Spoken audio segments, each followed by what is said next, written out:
नमस्कार, अभिनंदन। प्यारे बच्चों, आज हम एक नया पाठ पढ़ेंगे आपकी पाठ्य पुस्तिका अरहुल से। अरहुल आपकी पुस्तक का नाम है। हाँ, इसी का पाठ 2 भिक्षा पात्र।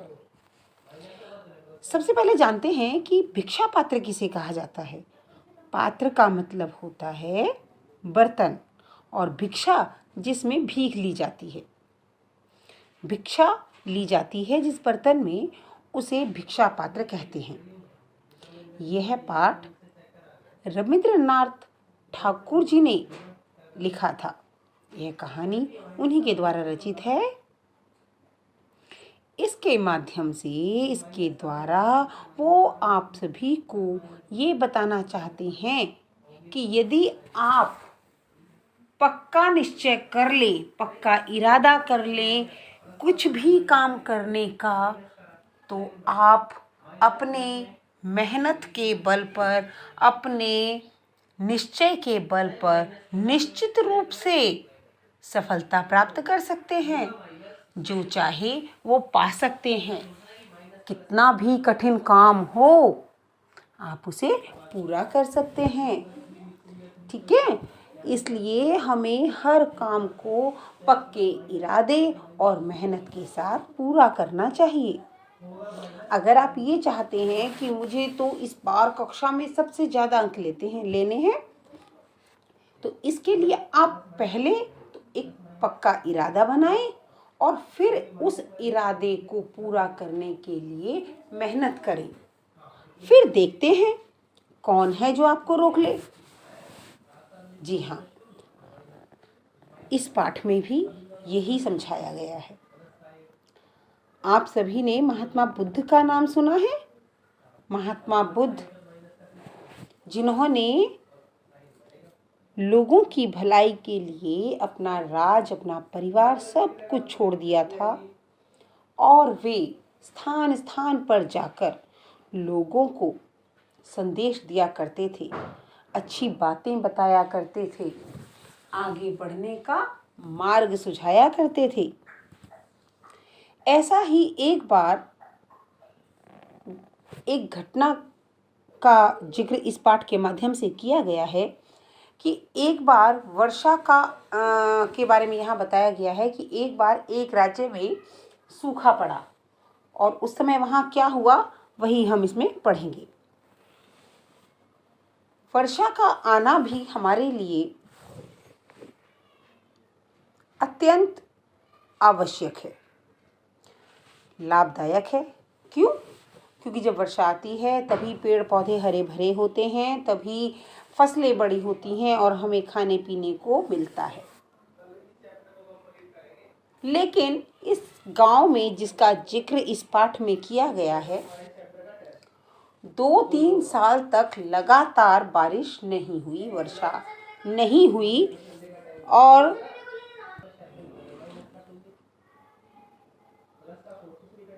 इस साल तो एक एक वर्षा की बूंद के लिए लोग तरस रहे थे, लोग परेशान हो रहे थे कि कम से कम एक बूंद तो पड़ जाए, लेकिन ऐसा कुछ भी नहीं हुआ। धरती पर सूखा पड़ गया, हरियाली और पेड़ पौधों में पीलापन आ गया, यहाँ तक कि घास भी सूख गई, पशु पक्षी प्यासे रह गए और उनके चहचहाने की आवाज भी कम हो। और जो पशु पक्षियों की आवाज थी, क्योंकि वो प्यासे थे, खाने को कुछ मिल नहीं रहा था, तो उनकी भी चहचहाहट, उनकी भी आवाज कम हो गई थी। नगर मतलब शहर, नगर में अकाल पड़ा था। जिसके पास थोड़ा बहुत अनाज बचा था, उसने बुरे दिनों के लिए बचा कर रख लिया था। मतलब जिनके पास अनाज नहीं था वो तो बेचारे भूखे प्यासे मर रहे थे, लेकिन जिनके पास था वो उसको कम यूज़ करते थे, बचा कर रखते थे, जिससे कि अगर गंभीर स्थिति हो जाए तो खाना खाया जा सके, पेट भरा जा सके। अब चारों तरफ त्राही त्राही मची थी, लोग परेशान थे। लोग बहुत ज़्यादा परेशान थे, भूखे मर रहे थे, कोई रास्ता दिखाई नहीं दे रहा था कि बारिश तो हो नहीं रही, अनाज कहाँ से आएगा। गौतम बुद्ध से लोगों की परेशानी देखी नहीं गई। गौतम बुद्ध लोगों के दुख के निवारण के लिए ही कार्य करते थे, सोचते थे। और जब उन्होंने अपने आसपास के लोगों को इतना परेशान देखा तो वो और अधिक दुखी हुए। उन्होंने अपने सारे शिष्यों को इकट्ठा कर लिया, सबको बुला लिया, सबको इकट्ठा कर लिया। नगर के सभी जो धनी लोग थे और उनके भक्त थे, उनकी बात मानते थे, उन्हें भी उन्होंने बुला लिया। बड़े ही विनम्र स्वभाव से गौतम बुद्ध ने उन सभी को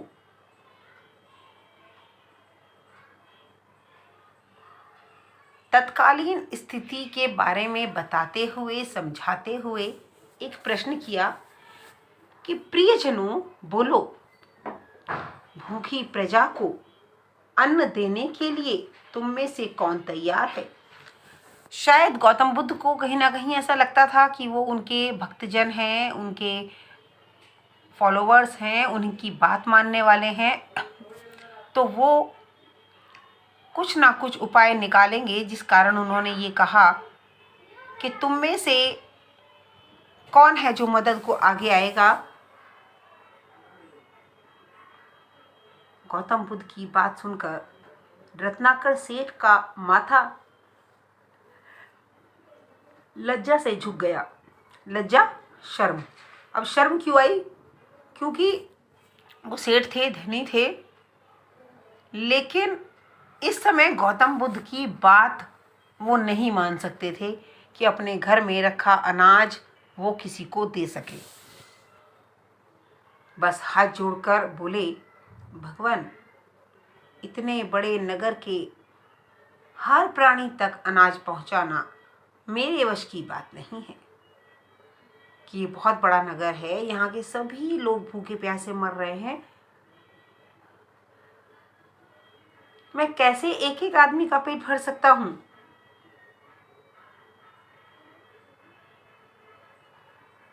और उन्होंने अपनी बात गौतम बुद्ध के सामने रखी। तथागत ने अपनी दृष्टि घुमाई, अपनी निगाह घुमाई, अर्थात एक व्यक्ति ने मना कर दिया, उन्होंने दूसरी तरफ देखा। उनकी नजर सेनापति जयसेन पर पड़ी, जो उस राज्य का सेनापति था, जयसेन पर पड़ी। लेकिन जयसेन ने कहा, तथागत, प्राण देने से यदि भूखी जनता को अनाज मिल जाए तो मैं अपने प्राण दे सकता हूं, लेकिन मेरे घर में इतना अनाज नहीं है कि पूरे नगर का पेट भरा जा सके। तभी धनी धर्मपाल बोला, भगवान, मैं तो पहले ही भाग्य का मारा हूं। भाग्य का मारा मतलब मेरा नसीब मेरा साथ नहीं दे रहा है, मेरी किस्मत अच्छी नहीं है, क्योंकि वर्षा न होने के कारण मेरे सारे खेत सूख गए। जब वर्षा नहीं हुई, पानी नहीं मिला, तो मेरे सारे खेत सूख गए और जो थोड़ा बहुत अनाज बचा था उससे अपने परिवार का भी मैं आधा ही पेट भर पाता हूँ। यानी मेरे अपने परिवार के लोग भी पेट भर खाना नहीं खा पा रहे हैं। और मुझे तो इस वर्ष का कर देने की भी चिंता है, अर्थात जो टैक्स दिया जाता है, वो कह रहा है कि इस बार तो मेरे पहले क्या होता था कि लोग अपने अनाज को ही टैक्स के रूप में चुकाया करते थे, या उनके पास जो भी चीज़ होती थी उस तरह की वो चीज़ें वो टैक्स के रूप में राजा को दिया करते थे। लेकिन इस बार क्योंकि अनाज नहीं हुआ तो वो कह रहे हैं कि मुझे तो इस बार अपना कर देने की भी बहुत चिंता है, तो मैं किस प्रकार से टैक्स चुका सकता हूँ, कर चुका सकता हूँ, मुझे इस बात की चिंता है। मेरा परिवार आधा पेट ही खाना खा पाता है। तो बेटा इस प्रकार सभी ने अपनी अपनी समस्याएं गौतम बुद्ध के सामने रखी कि हम में से कोई भी पूरे नगर को खाना देने की स्थिति में नहीं है। आज हमने जाना उस नगर की समस्याओं को। अगली कक्षा में हम जानेंगे कि उसका निवारण कैसे हुआ। तब तक के लिए धन्यवाद।